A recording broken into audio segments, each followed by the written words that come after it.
नमस्कार, बहुत स्वागत है आपका इस खास पेशकश में। मैनपुरी सीट पर होने वाले लोकसभा उपचुनाव में सभी की नजरें टिकी हुई हैं, जिसके पीछे का कारण ये है कि इस सीट पर समाजवादी पार्टी का ये सीट जो है वो सबसे मजबूत गढ़ है। और इस उपचुनाव में अखिलेश यादव ने अपनी पत्नी डिंपल यादव को मैदान में उतारा है, तो वहीं पर मैनपुरी सीट पर होने वाले उपचुनाव में विजय पताका कौन लहराएगा, ये देखना बेहद दिलचस्प होगा। देखिए रिपोर्ट।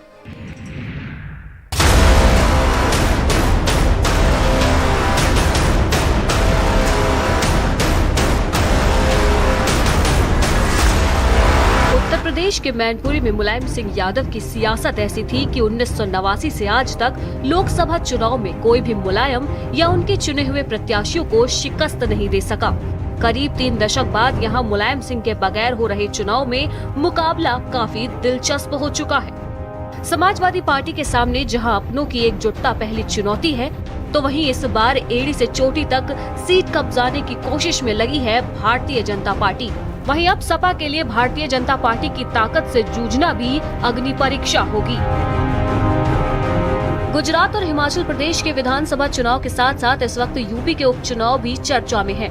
यहाँ मैनपुरी के साथ साथ रामपुर और खतौली विधानसभा सीट पर उपचुनाव होना है। ये सीट यूपी के पूर्व मुख्यमंत्री मुलायम सिंह यादव के निधन के बाद खाली हुई है, जहाँ अब यहाँ बहू बनाम बहू की चुनावी जंग देखने को मिल सकती है।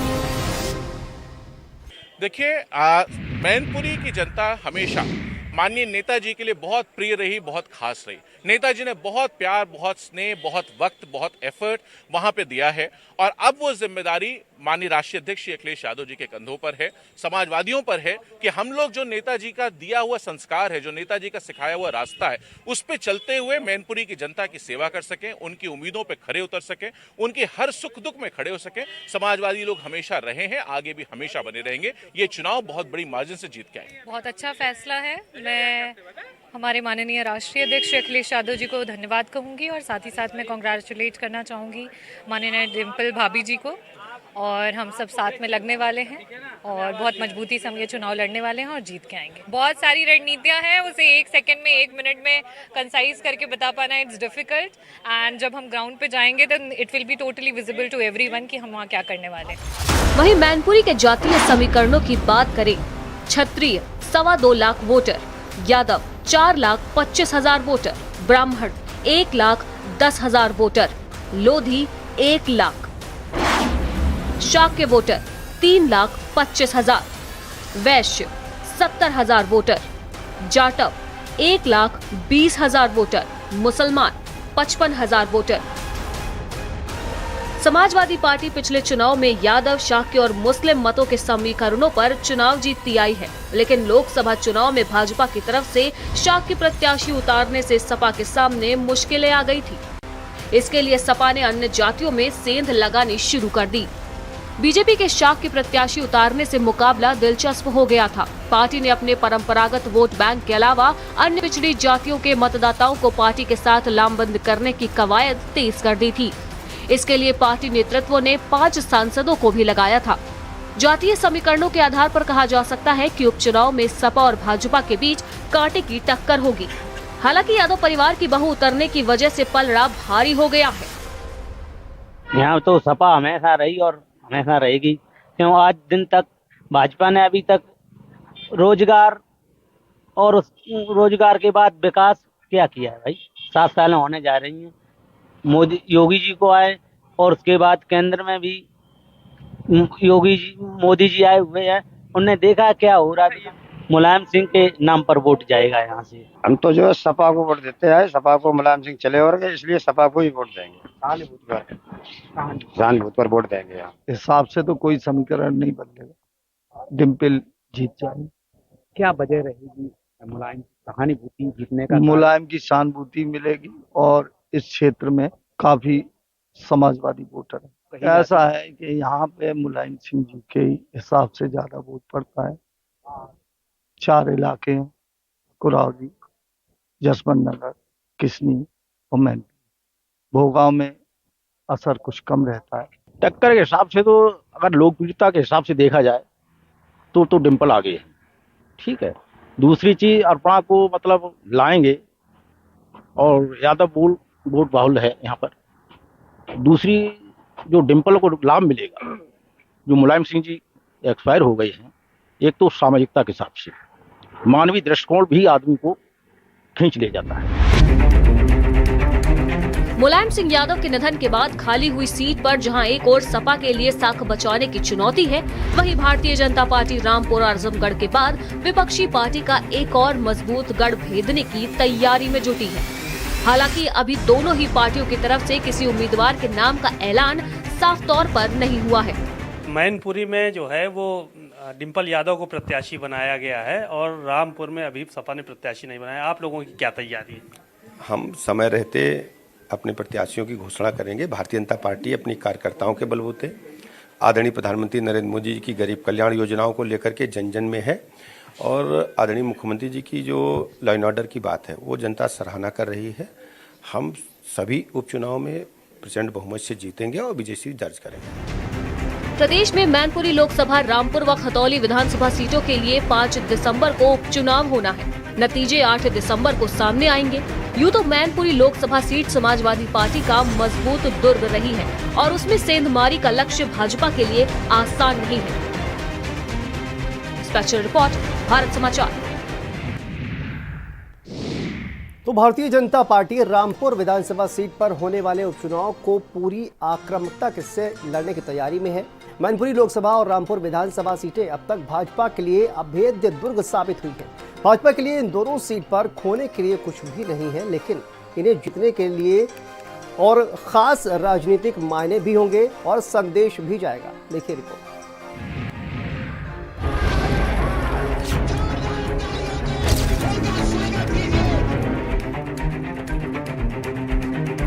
आजम के इलाके में एक बार फिर से चुनावी बयार है।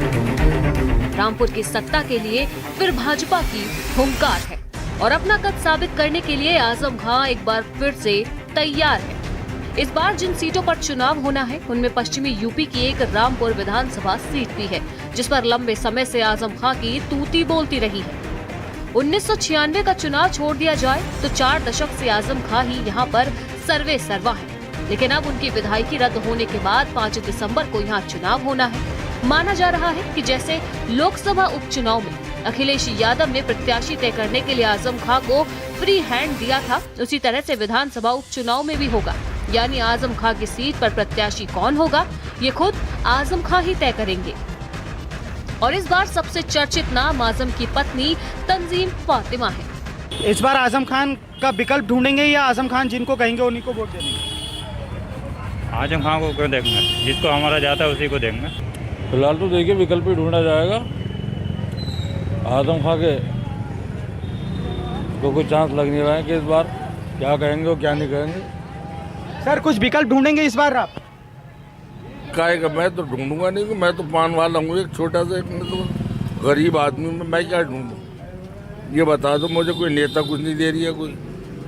बहुत अच्छी चल रही है वोटिंग। तो इस बार विकल्प ढूंढेंगे या आजम खान जिनको कहेंगे उन्हीं को वोट पड़ेगा? आजम खान को देंगे वोट। क्या तैयारी चल रही है? हम तो क्या बोले भाई, वोट डालेंगे। रामपुर में उपचुनाव है विधानसभा 37 की सीट पर, तो क्या आजम खान जीत जाएंगे दोबारा से? जिसको चुनाव मैदान में वो उतारेंगे जीत जाएंगे, उनके आदमी जिता देंगे। आप बताओ। जीत जाएंगे। कैसे जीत जाएंगे? आजम खान ने जैसे काम करे थे ऐसे वो काम करेंगे, जीतेंगे जरूर। हम इस चीज़ को ध्यान रख के वोट देंगे क्योंकि गरीबों का साथ दे रही है सरकार और बहुत अच्छा। अगर कोई अधिकारी वगैरह आते हैं जैसे, तो वो ये कहते हैं दुकान अपनी चाहे भले से छोटी कर लो लेकिन सरकार की तरफ से आप लगा सकते। चुनाव है यहाँ पर, तो किन चीज़ों को ध्यान में रखकर वोटिंग करें? मतलब विकास की। आप बताओ सर। भैया वोटिंग हम तो करेंगे ही नहीं, हम तो तंग आ चुके हैं वोटिंग करते करते। 18 नवंबर तक रामपुर में नामांकन होगा और किसी भी वक्त आजम की तरफ से प्रत्याशी के नाम का ऐलान हो सकता है। लड़ाई इस बात की होगी कि रामपुर के मुसलमान किसके साथ हैं, क्योंकि भाजपा की नजर रामपुर के मुस्लिम वोटर्स पर ही है।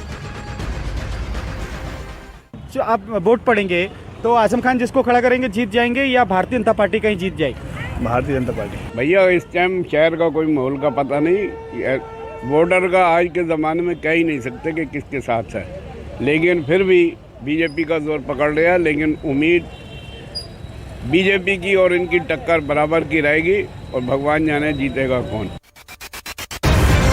आजम खान खान 10 बार विधायक रहे, लेकिन अब उन्हें अपनी सीट बचाने की लड़ाई करनी होगी। आजम खान 2 बार संसद पहुँचे, लेकिन अहम होगा कि वो अपने कुनबे को कैसे सुरक्षित रखते हैं। पिछले चुनाव को देखें तो भाजपा आजम के गले तक पहुँचने में कुछ हद तक कामयाब हो गई थी। बात करते पड़ेगी। आज जनपद रामपुर में भारतीय जनता पार्टी अल्पसंख्यक मोर्चे द्वारा आयोजित पसमादा लाभार्थी सम्मेलन में खचाखच स्टेडियम में जिस ढंग से लोगों ने शिरकत की है, मैं रामपुर वासियों को बहुत बहुत शुक्रिया अदा करता हूं, अभिनंदन करता हूं, आभार प्रकट करता हूं और उनको भरोसा दिलाता हूं आदरणीय प्रधानमंत्री नरेंद्र मोदी जी के नेतृत्व में सबका साथ, सबका विकास, सबके विश्वास के तहत हम लोग काम करेंगे और केंद्र और प्रदेश सरकार की जो भी योजनाएं हैं उनमें बराबर की हिस्सेदारी अल्पसंख्यक समाज को, पसमादा समाज के मुस्लिम भाइयों बहनों को हम लोग देने जा रहे हैं। रामपुर के पिछले नतीजे, आजम खान को करीब 60% वोट मिले थे। भाजपा के आकाश सक्सेना को 35% वोट मिले थे। बसपा का वोट प्रतिशत यहाँ पर 2% से थोड़ा ज्यादा था। वहीं कांग्रेस 2% से कम वोट पर सिमट गई थी। समाजवादी पार्टी के सीनियर लीडर मोहम्मद आजम खान के गढ़ और घर में एक बार फिर उपचुनाव है और उपचुनाव को लेकर रामपुर के वो वोटर अब क्या कहेंगे, किसको वोट देंगे? क्या आजम खान जिसको चुनाव मैदान में उतारेंगे उनकी साख और सीट वो बचा पाएंगे? 2012 में बीजेपी को 6% से भी कम वोट प्रतिशत मिला था, जो 10 साल बाद 60% तक बढ़ चुका है। यानी 10 साल में भाजपा के वोट बैंक में 10% की बढ़ोतरी दर्ज हुई है। और ऐसे ही भाजपा अगर वोटर जोड़ती रही तो रामपुर में आजम खान का किला भी वैसे ही खतरे में पड़ जाएगा जैसे लोकसभा उपचुनाव में पड़ गया। स्पेशल रिपोर्ट, भारत समाचार। उत्तर प्रदेश के मुजफ्फरनगर की खतौली विधानसभा सीट पर प्रस्तावित उपचुनाव का अखाड़ा तैयार हो गया है। खतौली सीट पर कब्जे के लिए भाजपा और विरोधी दल सियासी बिसात पर मोहरे बिछाने में लगे हैं। वहीं पर इस सीट पर राष्ट्रीय लोकदल गठबंधन के अलावा भी कई निर्दलीय भी नजरें गड़ाए बैठे हुए हैं।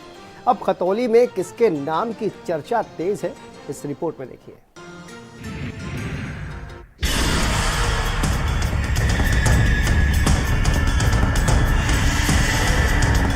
उत्तर प्रदेश के मुजफ्फरनगर जिले की खतौली विधानसभा सीट पर उपचुनाव का ऐलान हो गया है। भाजपा विधायक विक्रम सिंह सैनी को दंगों से जुड़े पुराने मामलों में सजा दिलाने के बाद अब यहां राजनीति का अखाड़ा एक बार फिर से तैयार है।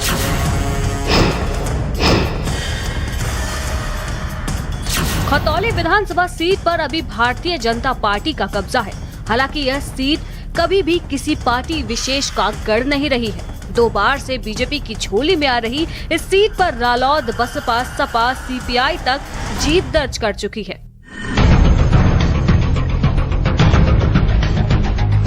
खतौली उपचुनाव को लेकर यहां की जनता का कहना है कि वह कानून व्यवस्था से लेकर बढ़ती महंगाई पर इस बार वोट करेंगे। खतौली का यह उपचुनाव लोकसभा 2024 का सेमीफाइनल माना जा रहा है। जनता के बीच में माहौल तो ये है कि दोबारा चुनाव, जनता 6 महीने के अंदर दोबारा चुनाव झेल रही है और विधानसभा चुनाव है, योगी जी की सरकार है और विधायक विक्रम सैनी को 2013 के दंगों की सजा के उपरांत दोबारा चुनाव यहाँ घोषित हुआ है। जनता के अंदर उत्सुकता का माहौल है। जनता चाहती है कि विधायक ही आए, फिर दोबारा बीजेपी पे आए। उपचुनाव कुछ नहीं है, जनता एक तरफा भारतीय जनता पार्टी को जिता रही है और इस समय में व्यापारी सबसे ज़्यादा सुरक्षित है, कानून लॉ एंड ऑर्डर सबसे अच्छा है और एक आदमी को, जनमानस को केवल अपनी सुरक्षा और अपने व्यापार से मतलब होता है, जो कि बहुत अच्छे स्तर पर कार्य कर रही है। जनता और व्यापारियों की मांग है कमल के फूल का निशान। जो हमारे पहले भी विधायक रहे हैं, उन्होंने कवाल के में बहुत हमारे लिए काम करा है, दंगों में बहुत काम करा और दंगों के लिए वो जेल गए थे और उसी में उनकी जो सीट है वो गई है। तो उसके लिए हमारे लिए तो ये सिंपैथी है कि उनकी धर्मपत्नी को टिकट मिलना चाहिए और निशान भी कमल का फूल होना चाहिए। व्यापारी हमारे योगी और मोदी की सरकार में सुरक्षित है, उसी के लिए हम सब ने ठाना है कमल की फूल की सरकार को बनाना है। क्यों कमल का? भाई हम फोटोग्राफी करें, कोई भी टाइम हो, किसी भी टाइम निकल जाओ, कोई दिक्कत नहीं, कोई चोरी चारी का कोई डर नहीं है। कैमरे इतने महंगे महंगे रखे हैं, किसी प्रकार का कोई वो नहीं है, किसी भी टाइम निकल जाओ, कोई दिक्कत नहीं है। खतौली विधानसभा सीट पर इस साल हुए चुनाव में बीजेपी के विक्रम सिंह सैनी ने राष्ट्रीय लोकदल के टिकट पर लड़ रहे राजपाल सिंह सैनी को 16,000 वोट के अंतर से हराया था। 2017 में हुए विधानसभा चुनाव में खतौली विधानसभा सीट से बीजेपी के विक्रम सिंह सैनी ने चुनाव जीता था। उन्होंने समाजवादी पार्टी के चंदन सिंह चौहान को हराकर यह सीट जीती थी और बसपा दोनों ही चुनाव में तीसरे पायदान पर रही। वही बात अगर खतौली विधानसभा सीट पर मतदाताओं की जाए तो कुल वोटर्स 3,12,531, पुरुष वोटर्स 1,70,048 वोटर, महिला वोटर्स 1,45,468, मुसलमान वोटर्स 77,000, दलित वोटर 27,000, सैनी वोटर्स 27,000, पाल वोटर्स 19,000 और कश्यप वोटर्स 17,000। इसके अलावा यहाँ पर गुज्जर, जाट, ठाकुर, वैश्य वोट बैंक भी मजबूत हालात में है। 2019 के लोकसभा चुनाव में मुजफ्फरनगर सीट पर बीजेपी की जीत का बड़ा श्रेय खतौली विधानसभा सीट को ही दिया जाता है, क्योंकि इस सीट पर बीजेपी को बम्पर वोट मिले थे। खतौली सीट पर 1963 से 2022 तक 5 बार बीजेपी, 2 बार लोकदल और बसपा का विधायक जीते हैं। कभी पश्चिमी यूपी की सियासत का केंद्र कही जाने वाली इस सीट पर जाट के अलावा सैनी, गुज्जर, ब्राह्मण मतदाताओं की तादाद काफी रही। चुनाव परिणाम तय करने में दलित, पाल, कश्यप, ठाकुर के साथ ही मुस्लिम मतदाता निर्णायक भूमिका निभाते आए हैं। भैया यहाँ तो चुनाव में बीजेपी वाले की लहर चल रही। अच्छा, क्या जमीनी मुद्दे क्या मानते हैं, महंगाई या फिर अन्य? महंगाई है, नौकरी के तो मुद्दे हैं ही। खैर चुनाव में हमारे यहाँ को ज़्यादा दिलचस्पी नहीं लेते, लेकिन जब भी कोई हुआ है कहीं भी हमने देख रहे हैं कि सत्ता पक्ष का ही उम्मीदवार जीता है। इसमें मामला भाजपा का कैडा रहेगा, ऐसा नहीं है, क्योंकि कांग्रेस भी अपना कैंडिडेट नहीं उतार रही है और बसपा भी अपना कैंडिडेट नहीं उतार रही है। तो लोकदल और बसपा में ज़बरदस्त टक्कर होनी है और महंगाई चरम पे है और बेरोजगारी चरम पे है। अग्निवीर बना दिया, आपने देखा कि मुजफ्फरनगर के अंदर क्या हाल हुआ है अग्निवीरों का, कि कितने कीचड़ में अग्निवीरों के पैर टूटे हैं, सारा काम हुआ है। तो इसलिए इसमें ज़बरदस्त मुकाबला रहेगा। क्या माहौल माहौल अभी ये तो कह नहीं सकते स्पष्ट का कौन जीतेगा, लेकिन टक्कर बराबर रहेगी। उपचुनाव होगा, सारे दल एक जगह रहेंगे, बीजेपी एक तरफ रहेगी, बीजेपी का ही होगा। भाई सुनो, प्रत्याशी तो जो है, जब सरकार है बीजेपी की, कोई भी बन जाओ काम तो वही करेगा। भाई ये देखते हैं जी, हमें बीजेपी से ही फायदा है, उसी से हमें लाभ मिले, सब कुछ, सब सुविधा मिली, कोई नुकसान नहीं है हमें इस सरकार से और हम इसी के पक्ष में है। यहाँ बीजेपी है 100%। जयंत चौधरी ने तो पहले भी बहुत जोर लगा लिए थे भाई, पहले बहुत जोर लगा लिया। या खतौली जो सीट है या भाजपा की है। रालोद मुखिया जयंत चौधरी मंगलवार को ऐलान कर चुके हैं कि खतौली से उनकी पार्टी का कैंडिडेट सपा गठबंधन से चुनाव लड़ेगा। रामपुर और मैनपुरी से सपा का कैंडिडेट चुनावी मैदान में होगा। इसी साल हुए चुनाव में भी गठबंधन से रालोद से राजपाल सैनी ने चुनाव लड़ा था, लेकिन वह चुनाव हार गए थे। अब सपा की तरफ से भी साफ कर दिया गया है कि खतौली से रालोद लड़ेगा और रामपुर, मैनपुरी से सपा चुनाव लड़ेगी।